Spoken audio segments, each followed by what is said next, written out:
Hi, I'm Kane County Chronicle sports editor Jay Schwab, and today we have former St. Charles East baseball coach Mark Foltz with us, and we're here to break down the baseball postseason. Mark, appreciate you being with us today. Glad to be here. And let's start off talking a little bit about St. Charles baseball. East and North, they've been very difficult to tell apart pretty much all season, all the way down to the last week of the regular season. Still kind of neck and neck in the conference race. And look at the sectional seedings: East a 2 seed, North a 3 seed. How do you attempt to kind of split these teams apart in the context of which team might be better equipped to really do something great here in the postseason? Well, I think you look at both teams, and both teams are in very winnable regionals. I think you look at both; they both should come out of their regionals and meet in that sectional semifinal. Both teams have great starting pitching. You know, East has a great 1-2 lefty punch of Benjamin and DeTusa. But North has some experienced pitching coming back as well. And up the middle, they have very strong defense, a very good shortstop, a very good center fielder that really help put their whole team together. East has had some great years out of their seniors, kids like Tony Rollo, a kid like Matt Harris, who have done very, very good things to help that team be successful. Their records show they're both at this point, I believe, 21-9. They're right in the thick of conference. It's what teams expected. However, I think with the more depth, East has the better chance to move on in the state tournament because they have the two lefties. And if you add a kid like Honlick who can come in and close out games like he can, it's that extra weapon that in the postseason is so vital.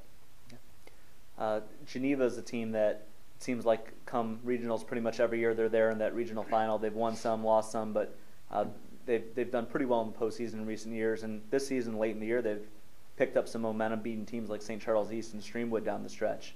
How dangerous are the Vikings this year? They could be pretty dangerous. I think what's going to happen for them is they're going to have to really finish this week strong. If they could even get another game against Streamwood and take 2 out of 3, that'd be a big confidence booster as they go into their regional. I think they're in the toughest regional, though, in that whole sectional complex. They're going to have to host Lake Park, who traditionally plays very well at the end. And then if they get by that game, they're going to have to face either DeTusa or Benjamin, depending on who East most likely will beat in the first round of their regional game. So the one thing they will have going for them is the experience, is the ability they are playing in their home ballpark. But I'm not sure if that's going to be able to get enough to get past kids like Benjamin or DeTusa. Then just wrapping up Class 3A, teams like, we have local teams like Canelan, Marmion, and Burlington Central competing in 3A. Any of them good enough to make a serious run this postseason? I definitely think the Hampshire Regional is a great regional to go watch because you have the #1 seed in Marmion, who's had another tremendous year just building a terrific program up and down. And then you have Burlington Central, the 2 seed, who's probably just been waiting for this postseason to start after last year, knowing that they were the better team that just fell a game short. That would be a great regional final to go watch.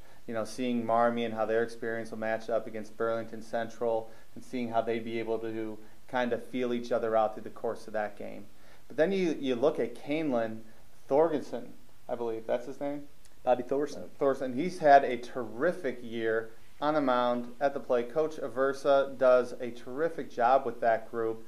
And I think there's somebody that can go out to that Sycamore Regional. They struggled with Sycamore during the regular season. That might be enough motivation for them to get over that hump, win that regional, and get on to the sectional, which is very doable for them.